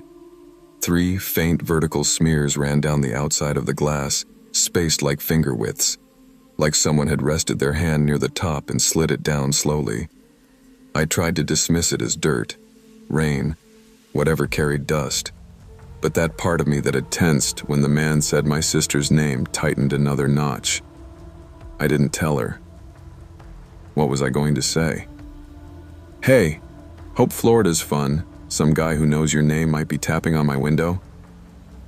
I didn't want to be the one freaking out over nothing. The problem is, nothing had started developing habits. It was the 4th night when he stopped hinting and started personalizing. I got home from work just after sunset. The neighborhood was in that low-activity lull. Kids inside, porch lights on, TV flickers visible through curtains. Our house looked normal from the outside. Nothing broken, no open windows, no obvious damage. The front door was still locked exactly how I'd left it. The key turned smoothly. For a split second, I let myself relax. Then I walked into the living room. The TV was on. We don't have cable, just a streaming stick that defaults to a home screen. But the screen was filled with static. Not a no-signal graphic, not a menu. Pure black and white noise, like someone had gone out of their way to find that dead channel. The volume was barely audible, just a low hiss under the hum of the lights. I hadn't used the TV that day. I'm obsessive about turning it off when I leave. Okay, I said out loud. Okay, maybe power flickered, maybe. I turned toward the shelves next to it and the words died in my throat. Every framed photo on the living room wall had been turned to face the wall. All of them. Grad photos, vacations, my parents. The frames were still hanging, but the photos were pressed flat against the paint, backs facing out. Every photo. Except one. On the end table by the couch sat the picture of me and my sister from last year. Us at some festival, sweaty, sunburned, laughing at something off camera. It was the only photo in the room still facing forward. Someone had taken a pen and neatly circled my sister's face. One clean loop around her head. Not a scribble, not vandalism. A mark of focus. Targeting. I checked every door, every window, every closet on autopilot. No signs of forced entry. No pried latches, no broken locks. Nothing missing that I could see. My jewelry box, our laptop, my wallet, everything was still where it belonged. Whoever had been there hadn't come for stuff. They'd come to say, I can get in. I know who lives here. And I am interested in her. My hands shook so hard when I called my sister that I almost dropped the phone. She answered on the second ring. Bar noise and ocean waves in the background. What's up? She shouted over the din. Do you know a guy in his 40s? I started, then realized how insane that sounded. Dark jacket, kind of average looking, maybe brown hair? She snorted. Wow, that narrows it down. Why? I told her about the man at the door, the way he'd said her name, the tapping, the photo. Her tone shifted from amused to defensive. I don't know anyone like that. I haven't given our address to anybody except for job stuff and deliveries. You're freaking yourself out. Are you sure? I pressed. Like, completely sure? Yeah, I'm sure, she snapped. Then softer. Look, I'm sorry, but I really don't know who you're talking about. We hung up with her telling me to call the landlord if I was that concerned. He, of course, brushed it off when I texted. Probably kids, maybe a glitch. He'd swing by and check the lock sometime. That night, I locked my bedroom door for the first time since moving in. The tiny click felt like drawing a line that wasn't going to matter to someone who'd already crossed all the others. It was somewhere around 3 a.m. when the house woke me up. Not a loud bang, not glass breaking. That would have been simpler. No, it was the subtle things that did it. The particular creak of our hallway floorboard, the one I step on every morning on my way to the bathroom. Creak. Then another. Slower. Someone walking down the hallway outside my room. I lay there in the dark, suddenly wide awake, every hair on my arm standing up. I grabbed my phone and clutched it in both hands, thumb hovering over the emergency call button. The footsteps stopped just outside my bedroom door. The gap under the door went darker, someone's feet blocking the light from the nightlight in the hallway. The doorknob jiggled once, a polite test. Then again, with more pressure, turning as far as the lock would allow. The lock clicked in protest. The knob strained but didn't give. Whoever was on the other side held it there for a beat, as if feeling the resistance, as if confirming, locked this time. I was holding my breath so hard my ribs hurt. In that silence, my phone suddenly buzzed. A text from my sister replying to something I'd sent earlier. The vibration sounded deafening in the dark. I dared a glance at the notification. A photo of her on a beach, time-stamped, her and her friends smiling with drinks. She was very clearly nowhere near my house. Then I heard it. A man's voice, right outside my door, low and too familiar in tone. Anna? He said her name like he'd said it before, not questioning who she was, not mispronouncing. It had that mix of affection and annoyance you use for someone you're used to dealing with. I didn't answer. Couldn't.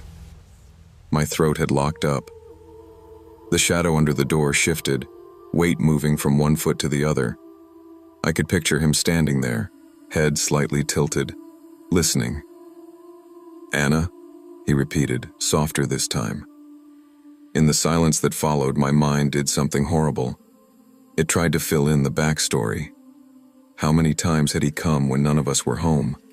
How many nights had he walked that same hall, stood at that same door, expecting her to open it? After what felt like years but was probably less than a minute, the pressure on the knob eased. The shadow slowly receded. The floorboard creaked again, footsteps moving away down the hall. I stared at the door until sunrise. Never called 911. Never left the bed. There was a part of me, twisted as it sounds, that was terrified of making whatever this was official, and then being told it didn't count because there was no broken glass, no bruises, no body. When the light started to creep through the blinds, I finally unlocked my door and stepped into the hallway. Empty. Everything exactly where it should be. For a second, I almost convinced myself I'd dreamed all of it. Then I saw the living room. Every lock was still engaged. Front door deadbolt, back door chain, windows latch shut. No screens disturbed. Nothing obvious out of place. Except for the photo. The picture of my sister and me, the one he'd already edited, was no longer on the end table. It was lying flat on the coffee table in the center of the room, waiting like an object in an evidence bag. There were now 2 circles in blue pen on the glossy surface, one around my sister's face, one, added sometime between me locking my door and the sun coming up, around mine. Neat, deliberate. You're included now. I picked it up with the corner of my sleeve, as if touching it barehanded would somehow link me more directly to whoever had done this. I told my sister everything again. Every detail, every sound. Sent her a photo of the marked picture. She was quiet a long time. I swear to you, she finally said, voice thin over the line. I don't know who that is, but I've had this weird feeling lately, like someone's been, I don't know, around. I thought I was just being paranoid. Why didn't you say anything? I asked. Same reason you didn't, she said. Because nothing had technically happened. I moved out a month later, found a smaller place, worse location, higher rent. I didn't care. I left my sister the lease and the landlord's indifference. There was no official complaint, no police report with weight behind it. Just a story that sounded, from the outside, like anxiety spun out of control. There are nights in my new place when I swear I hear faint tapping on the window. Not loud enough to be sure, just soft enough that I might be imagining it. Sometimes, just on the edge of sleep, I hear someone in my head say my sister's name in that practiced tone. The part that keeps me awake isn't the idea that he might find us again. It's the dawning realization that he didn't improvise any of this. The way he said, "I must have the wrong day." The way he knew her name, the rhythm of his knocks, the familiarity in his voice outside my bedroom door. He acted like this was something he'd done before, like our house was part of a route, a loop he walked now and then, except this time for once someone was actually home to notice. When my father died, he left the lake cabin to my sister Claire and me. We hadn't spoken in 3 years, not since the night before my engagement party, when Claire had an affair with my fiancé. I told them both to get out of my life. The anger didn't fade overnight, and now, weeks after Dad's funeral, we were stuck sharing a cabin neither of us remembered fondly. Driving up the winding road, memories of summers long gone clashed with the resentment still burning in my chest. Claire kept chatting in the passenger seat about redecorating, planting flowers, maybe even repainting the deck. I only nodded, staring out at the mist over the lake. The cabin looked like Dad had left in a hurry, or like someone had been living there secretly. Couch cushions were disturbed, cupboard doors left open, cans stacked in odd patterns. Muddy footprints led from the back door straight to the master bedroom. Claire laughed it off. "Maybe Dad had a caretaker, or someone came to check on the place," she said, brushing her blonde hair behind her ear. That night, though, it became impossible to ignore. As I lay in bed, I heard slow creaking from the attic above. Step after step, deliberate, like someone testing the planks. The air smelled faintly of pipe tobacco. Dad's scent, but I knew he was gone. Claire was asleep beside me. I considered waking her, then decided against it. Something about the sounds didn't feel random. It was familiar, too familiar, and deep down, I knew the cabin held secrets. Secrets Dad hadn't told us, or maybe, secrets he had tried to hide. On the third morning, we searched the cabin, hoping to explain the smell and creaking. Nothing. No source of smoke. No one hiding. But while inspecting Dad's old desk, I found a loose floorboard. Beneath it was a box of letters. Claire and I opened them together, hesitating. Some letters were addressed to me, some to her, some to neither of us. Many were never sent. But the content was disturbing. Dad had written about Claire, ruining everything. About me being too blind to see her true nature. About hearing footsteps at night, seeing someone standing on the dock at 3 a.m., whispering outside his door. I read one aloud, voice shaking. "She comes into my room at night now. She says she wants what I stole from her. I was wrong to leave her behind." Claire gasped. "Dad, hallucinating maybe? I don't know." I whispered. That night, the attic creaking returned. This time, it was slower, more deliberate. Someone was descending the steps, testing each plank. My heart raced. I nudged Claire awake. Her eyes widened as she heard the steps approaching. We hid behind the kitchen counter, frozen. A low, familiar female voice whispered, "Asterisk, asterisk, I want what's mine. Asterisk, asterisk." The footsteps turned sharply toward us. We didn't wait to see more. We bolted, packed a bag, shoved our feet into sneakers, and drove through the night, leaving the cabin and the lake behind. Claire cried silently, gripping the steering wheel. I tried to reassure her. "It's just Dad's old fears. Maybe the wind, shadows, memories." She shook her head. "You don't get it." It was her voice. 2 days later, my phone buzzed with a single message from Claire. I braced myself, expecting panic or anger. It was a picture of the cabin's bedroom. The bedsheets were pulled back. On the pillow, a lock of Claire's hair arranged in the shape of my initials. I dropped the phone, my stomach twisting. She's back," I whispered. Claire didn't respond to my follow-up texts. Not once. I called her, left voicemails. Silence. I told Mark about the cabin story, trying to find logic in the terror. "Maybe it's a prank," he said. "Maybe someone found the letters and is trying to scare you." But his voice lacked conviction. At night, I slept with the lights on, checking every corner of my apartment, every hallway, every window. The creaks of old pipes became footsteps. Shadows along the walls stretched like fingers. Then, last night, It happened. A muddy footprint appeared outside my bedroom door. I froze. It wasn't mine. Not Claire's. I stepped back, breathing shallow. The smell hit me first wet earth, lake mud. Then I heard it. A slow, deliberate shuffle. Someone was pacing just outside, testing the floorboards like Dad's letters had described. I grabbed my phone to call the police. Signal weak. Nothing. The voice came then, clear, low, and chilling. Asterisk, asterisk, you can't hide what's mine. Asterisk, asterisk. I realized it had followed us. It had left the cabin behind, and now, it was here. I spent the night in the corner of my living room, phone in hand, flashlight under my chin. Every sound, the hum of the fridge, the creak of the floor felt amplified. At 3:13 a.m., the footsteps paused right outside my bedroom. My breath caught. Then, silence. Too perfect. I whispered to myself, maybe it's a burglar, maybe it's nothing. Then I saw it. A shadow stretching along the hallway, tall and humanoid, but moving wrong, like a marionette. I could almost make out the shape of long hair. I tried to move. My legs refused. The shadow advanced, each step deliberate, echoing in my skull. You took what wasn't yours, the voice whispered, dripping venom.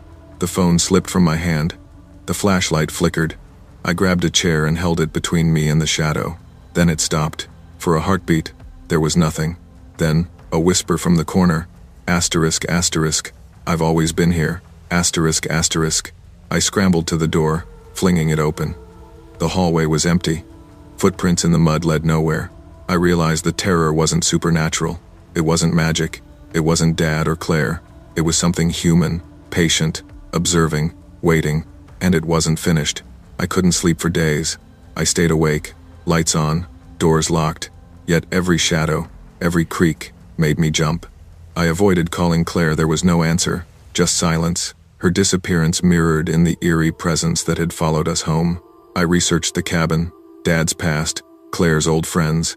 Nothing concrete, but one thing was clear. Someone had been in that cabin before us, hiding, waiting. Someone obsessed, someone meticulous enough to follow us across town. Last night, the muddy footprint returned, outside my bedroom door again. I opened it slowly. Nothing, just silence. Then I noticed a folded note on the floor. My handwriting, not mine. It read, asterisk, you can't protect what's mine. I've been patient long enough, asterisk. I realized the horror of the letters. Dad hadn't been paranoid.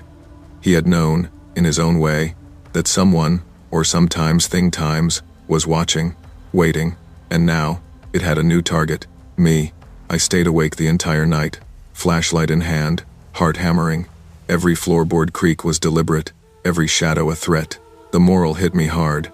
Secrets aren't buried. Betrayal leaves echoes that can't be erased. My past, Claire's past, even Dad's mistakes, they all followed me here, tangible, alive. I know one day it will come for me fully. I just hope by then, I'm ready. Secrets left unspoken and betrayals hidden have a life of their own. They fester, follow, and demand reckoning, sometimes in ways that cannot be controlled. Truth and honesty are not just for closure, they are for survival. My name is Jasmine, but everyone in the neighborhood called me Miss J. At 15, house sitting for extra cash felt like a pretty good gig, especially on a Tuesday afternoon in July. The sun was pouring over the Halversons' manicured lawn, the scent of freshly cut grass hanging heavy in the air, and down the street, I could hear the rhythmic thwack of a tennis ball. The atmosphere was disarming, aggressively normal. I was watching 8-year-old twins, Max and Sam. Their mom, Mrs. Halverson, had called me around noon, apologizing profusely. "Jay, I am so sorry, but I have a last-minute emergency meeting with the school board. It's unavoidable. Can you cover until 7? I agreed immediately. More hours meant more money toward the used car I desperately wanted. She seemed rushed, maybe a little stressed, but nothing out of the ordinary. She gave the boys a quick hug, told me the pizza was already paid for, and sped off in her SUV. The boys and I were sprawled out in the family room, building some ridiculously complex Lego spaceship. Max was arguing with Sam about the placement of a fin when I heard it. A soft, metallic shh. It was the sound of the sliding patio door opening, followed by a quiet thud as it slid shut. "Did you guys invite anyone over?" I whispered, putting down my piece of Lego. Max shook his head, his eyes wide. "Mom said no one was allowed." The Halversons were very strict about that. I told the boys to stay put and silent.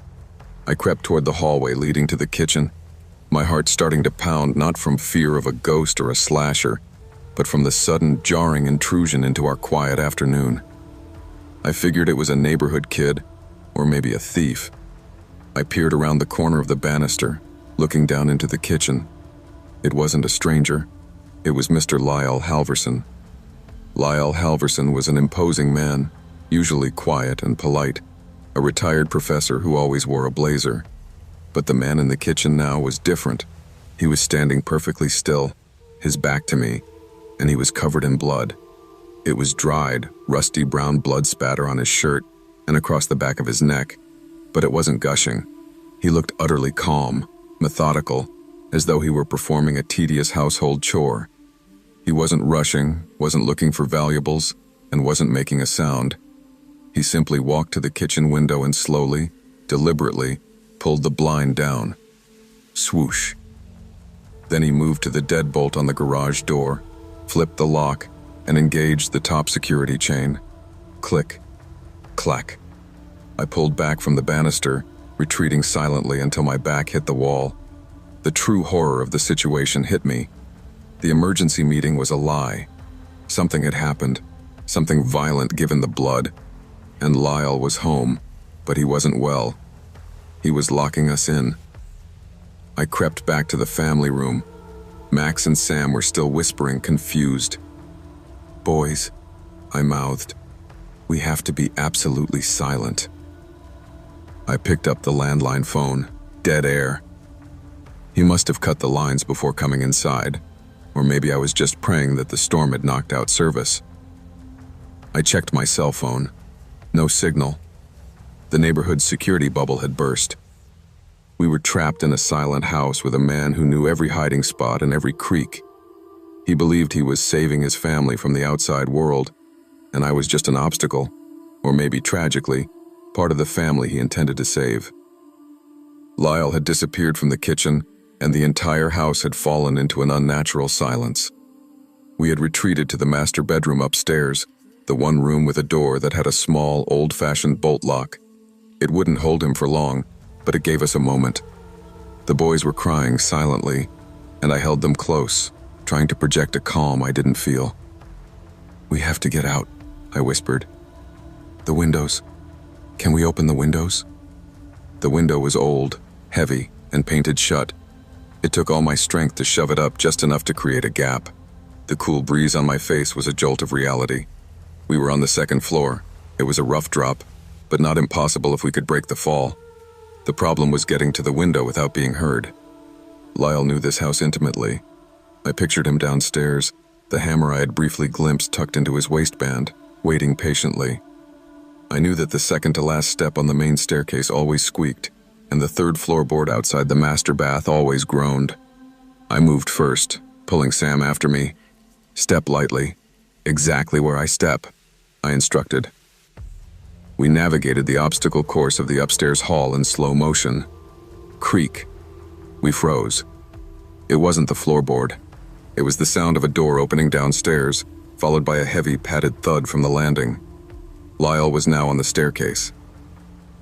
I pushed Sam and Max into the laundry room, which had a small window overlooking the roof of the garage. "Hide in here, under the linen basket. Don't make a sound no matter what you hear." I moved back toward the master bedroom, trying to draw him away from the boys. I stepped onto the infamous third floorboard. It gave a loud, agonizing groan. Too late. The floorboard had worked. It had bought me a moment. The methodical footsteps in the hall paused, then rerouted toward the master bedroom. I sprinted back into the room, slammed the door shut, and slid the bolt home. I didn't hide. I went straight for the window. I needed a distraction, something to make him believe I was still in the room. I snatched a heavy antique lamp off the nightstand and hurled it against the far wall. Crash! Almost immediately, the sound was followed by a heavy shoulder hitting the door. Bam! The old wooden frame groaned, and the bolt threatened to give. Bam! Again. The wood around the bolt cracked. I didn't have time to hesitate. I wrenched the window open wider, shoved the thick area rug underneath the sill to soften the edge, and looked out. The drop was 15 feet to a flower bed, but just beside the window was a thick, robust rose trellis climbing up the wall. I raced to the laundry room, pulling Sam and Max out. Quickly! Out the window! The trellis is right there! Max, being the braver twin, went first. I lowered him out, supporting his weight until his sneakers found purchase on the crossbars of the trellis. Go down fast. Keep going until your feet touch grass. Don't look back. Sam was next. He was crying and scared, but the sheer terror of the repeated BAM from the master bedroom was a powerful motivator. I lowered him too, watching until he was halfway down. I could hear the master bedroom door splintering behind me. I looked back. The door was buckling. Sam was almost at the bottom. Max was already running toward the neighbor's yard. Safety. They were safe. I had to go. I climbed onto the windowsill, my legs already dangling outside, searching for the trellis. I could hear the final, desperate cracking sound of the door frame giving way. I was halfway out when a piece of the door exploded inward, and I heard the heavy thud of the door hitting the wall. I froze, heart hammering. I hadn't looked back, but I knew he was there. I heard his breath, not frantic but slow and deep, right behind me. He wasn't rushing. He didn't need to. I was framed perfectly in the window, my back to him, one leg still inside the room. Leaving so soon, Miss J? His voice was a calm, low whisper, entirely devoid of anger or panic, which made it the most terrifying sound I had ever heard. I felt the sudden, chilling pressure of his finger on the back of my shoulder, the lightest touch imaginable. I turned my head just enough to see him. He was standing in the doorway, the shattered wood frame framing his figure. The hammer was now held loosely at his side, dripping slightly. His eyes were wide and focused, completely lost in his own reality. He had an expression of serene disappointment, like a father catching a child trying to sneak out after curfew. He raised his bloody hand to his own lips. His eyes held mine, conveying a warning that needed no words. He simply said, "Shh." The screen cut to black.